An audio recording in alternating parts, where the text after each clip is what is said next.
Welcome to Empires in English. Let's unlock your future. Start thinking and living in English. Subscribe and let's begin. Have you ever said a sentence in English that was completely correct according to your dictionary, but when you said it to a native speaker or a coworker, they gave you a confused look or completely misunderstood what you meant? You know you didn't make a basic grammar mistake. You used proper subject-verb agreement. You pronounced the words correctly. So what went wrong? You fell into the single most common trap for intermediate and advanced language learners. The direct translation trap. When you learn English as a second or third language, your brain naturally tries to save energy. When you want to express an idea, your brain takes the exact idiom, phrasing, or social pattern from your native mother tongue, runs it through a mental word-by-word dictionary, and produces an English sentence. On paper, every single word might exist in the English dictionary. But in the real world, the sentence sounds awkward, overly formal, unnatural, or sometimes even unintentionally rude. Language is not just a mathematical code where you replace word A with word B. Language is an organic reflection of culture, psychology, and conversational habits. Today, we are going to fix 7 of the most common, unnatural direct translations that non-native speakers use every single day. For every single mistake, we will analyze. First, why your brain produces the literal translation. Second, what native speakers actually hear when you say it. And third, the exact, natural native phrases and language chunks you should use instead in both casual conversations and professional workplace settings. Grab your notebook, sit comfortably, and let's upgrade your spoken English step by step. Let's begin with mistake number 1. The famous "I have a doubt" mistake. In many educational systems and languages across the globe, students are taught to raise their hand in class and say, "Teacher, I have a doubt." And so, when people transition into international business, university seminars, or workplace meetings, they naturally say, "Excuse me, I have a doubt regarding this slide. Does anyone have any doubts before we finish?" Now, why is this a massive direct translation error in English? In standard English, the word doubt does not mean a simple question or a request for clarification. In English, doubt means a profound lack of trust, skepticism, or disbelief in the truth, capability, or success of something. If you say to your manager during a project presentation, "I have a lot of doubts about your plan," you are not saying that you have questions. You are saying, "I think your plan is bad, I don't trust your judgment, and I believe this project is going to fail." Look at how dangerous that misunderstanding is in a professional environment. So, what should you say instead? If you simply need information, clarification, or an answer, use the word question or the phrase point of clarification. Let's look at the natural alternatives. Instead of saying, "I have a doubt about this topic," say, "I have a question about this topic." Instead of saying, "Let me clear your doubt," say, "Let me clarify that for you," or "Let me answer your question." Instead of asking, "Do you have any doubts?" say, "Does anyone have any questions so far?" or "Is everything clear so far?" And if you want to sound particularly articulate and professional in a corporate meeting, use this chunk. "I was wondering if you could clarify one quick point for me regarding the timeline." Notice how polite, natural, and clear that sounds. You completely avoid sounding distrustful, and you get the exact information you need. Now let's examine mistake number 2. "I am very agreeing with you," or "I am agree with you." This is one of the most persistent errors among speakers from Romance, Slavic, and South Asian language backgrounds. Why do learners say this? In many languages, agreement is expressed using an adjective phrase with the verb to be, or learners try to emphasize their current real-time emotion by adding ing. So they say, I am very agreeing with your proposal, or I am agree with what you said. In English, agree is a stative verb, not an adjective, and it rarely takes the continuous ing form when describing your current opinion. You do not need the auxiliary verb am. Let's look at how native speakers express agreement with different levels of intensity. Level 1. Standard agreement. Simply say, I agree with you, or I agree with that point. Level 2. Strong agreement. Instead of saying, I am very agree, say, I completely agree with you. I totally agree. Or, I couldn't agree more. Level 3. Natural conversational agreement chunks. In casual conversations, native speakers often use short, punchy idiomatic chunks instead of the full verb. Exactly. Spot on. You took the words right out of my mouth. I'm on the exact same page as you. Practice dropping the am entirely. Say it out loud right now. I agree. I completely agree with you. Now let's move to mistake number 3. Explain me this problem, or I want to explain you my idea. Why does this error occur? In many languages, the verb to explain behaves like the verb to tell or to give. You can say, tell me the story, or give me the book, where the person receives the action directly without a preposition. So learners naturally say, can you explain me the new policy, or I will explain you everything tomorrow. In English grammar, the verb explain requires a prepositional object structure. You cannot explain a person. You explain a topic to a person. The structure must always be explain something to someone. Let's look at the correct formulas and examples. Formula 1. Explain plus topic plus to plus person. Can you explain the new policy to me? I will explain the details to you tomorrow. Formula 2. Explain plus question clause. If you are explaining a concept, you can use a question word directly. Can you explain how this software works? Let me explain why we chose this strategy. Let's look at how to elevate this in professional conversations. Instead of saying, please explain me why this happened, say, could you walk me through what happened here? Look at that chunk. Walk me through. It is one of the most widely used phrases in business English. It means to explain a process or problem step by step in a clear, collaborative manner. Could you walk me through the quarterly report? Let me walk you through our new design plan. Now let's look at mistake number 4. Today morning and today night. This is an extremely common literal translation error.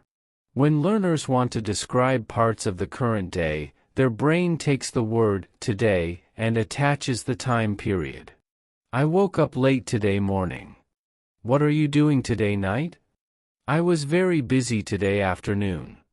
While listeners will understand your meaning, today morning and today night sound noticeably awkward and foreign to native ears. English has dedicated, set time expressions for different parts of the day. Let's review the exact native rules. For the morning of today, always say, this morning. I had a great workout this morning. I didn't have time for breakfast this morning. For the afternoon of today, always say, this afternoon. I have a meeting scheduled for this afternoon. For the evening of today, always say, this evening. Are you free for dinner this evening? For the night of today, always say, tonight. Let's watch a movie tonight. I am going to sleep early tonight. And what about yesterday? For yesterday's morning, say, yesterday morning. For yesterday's afternoon, say, yesterday afternoon. For yesterday's night? Never say yesterday night. Always say last night. Let's do a rapid mental drill. Today plus morning equals this morning. Today plus night equals tonight. Yesterday plus night equals last night. Commit those 3 set chunks to memory, and you will instantly eliminate one of the most obvious non-native markers from your daily conversations. Now let's examine mistake number 5. I am knowing him since 5 years. This error combines 2 common translation traps, using the continuous tense for stative verbs, and misusing the prepositions since and for. In many European and Asian languages, people use the present continuous tense to describe an action that started in the past and continues into the present. So learners say, I am knowing John since 5 years. There are 2 major grammatical and stylistic breakdowns in this single sentence. First, know is a stative verb describing a mental state, not an ongoing physical activity. You cannot be knowing someone. In English, when an action started in the past and is still true today, you must use the present perfect tense. I have known. Second, the rule between since and for. Use since when referring to a specific starting point in time. Since 2019. Since Monday. Since I graduated from college. Use for when referring to a duration or period of time. For 5 years. For 3 months. For 2 hours. So, let's look at the correct sentence. Instead of, I am knowing him since 5 years. Say, I have known him for 5 years. Or if you want to use since, say, I have known him since 2021. Let's look at other common examples where this exact same structure applies. Instead of, I am working here since 2 years. Say, I have been working here for 2 years. Instead of, I am living in this city since 10 months. Say, I have been living in this city for 10 months.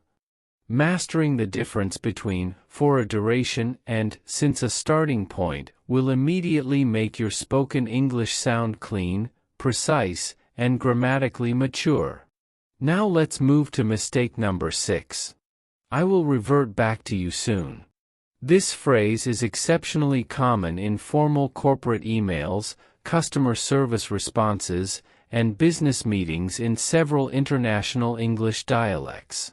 People say, thank you for your message, I will revert back with the details tomorrow. Why is this phrase problematic in standard international English? First, the word revert literally means to return to a previous state, condition, or former habit.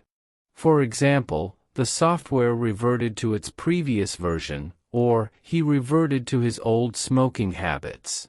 It does not mean to reply. Second, adding the word back after revert creates a grammatical redundancy, called a tautology, because the prefix re- already means back. Saying revert back is like saying return back or repeat again. When communicating with international clients, global companies, or native English speakers, using revert back can sound outdated, awkward, or confusing. So, what are the modern, professional native alternatives? Let's look at 3 powerful business alternatives. Alternative 1. Get back to you. This is by far the most natural and versatile phrase in both written and spoken professional English. Thank you for the update. I will get back to you with the data by tomorrow afternoon. Let me check with my team, and I will get back to you shortly. Alternative 2. Follow up with you. Use this when you plan to provide a detailed update or continue a discussion. I will follow up with you once we finalize the budget. Alternative 3. Circle back. This is a standard corporate chunk used when you need to revisit a topic after gathering more information. Let's circle back on this topic during Thursday's meeting. Using get back to you or follow up with you instead of revert back will instantly make your professional communication sound modern, polished, and globally aligned. Now let's examine mistake number 7. Pass out of college or I passed out in 2022. In several countries, when students complete their university degree and receive their diploma, they describe it as passing out. They proudly say on their resumes or during job interviews, I passed out of engineering college in 2024. To a native speaker from the United States, Canada, the United Kingdom, or Australia, hearing I passed out means something completely different and alarming. In standard English, the phrasal verb to pass out means to lose consciousness, faint, or collapse from exhaustion, illness, or excessive alcohol consumption. If you tell an interviewer, I passed out in 2024, they might think you had a serious medical emergency or fainted during an exam. So, what are the accurate terms to describe completing your education? Let's look at the correct native phrasing. For university or higher education, use the verb to graduate. I graduated from college in 2024. I graduated with a degree in information technology. Notice the preposition. You graduate from an institution, and you graduate with a degree. For high school or secondary school, I graduated from high school 3 years ago. Or, I finished school in 2020. And if you want to describe completing a specific training program, boot camp, or certificate course, use the verb to complete. I completed an intensive coding course last summer. I recently completed my certification in project management. Never tell someone you passed out unless you literally fell to the floor and lost consciousness. Use graduated from or completed, and your professional introductions will be clear, accurate, and professional. Let's do a complete review and consolidation of the 7 unnatural direct translations we dismantled today, along with their native fixes. Review 1. Instead of, I have a doubt, say, I have a question, or, could you clarify this point for me? Review 2. Instead of, I am very agree with you, say, I completely agree with you, or I agree. Review 3. Instead of, explain me this problem, say, explain this problem to me, or, could you walk me through this? Review 4. Instead of, today morning and today night, say, this morning, this evening, and tonight. Review 5. Instead of, I am knowing him since 5 years, say, I have known him for 5 years, or I have known him since 2021. Review 6. Instead of, I will revert back to you, say, I will get back to you, or I will follow up with you shortly. Review 7. Instead of, I passed out of college, say, I graduated from college, or I completed my degree. Eliminating these 7 direct translations from your speech will instantly remove the stiffness from your English and make your conversation sound natural, modern, and effortless. Remember, do not be ashamed if you have been making these mistakes for years. Making direct translation errors is a natural, predictable stage of second language acquisition. Now that you have the awareness, your job is to put these correct chunks into daily practice. Say them out loud, write them down in your notes, and use them in your next conversation.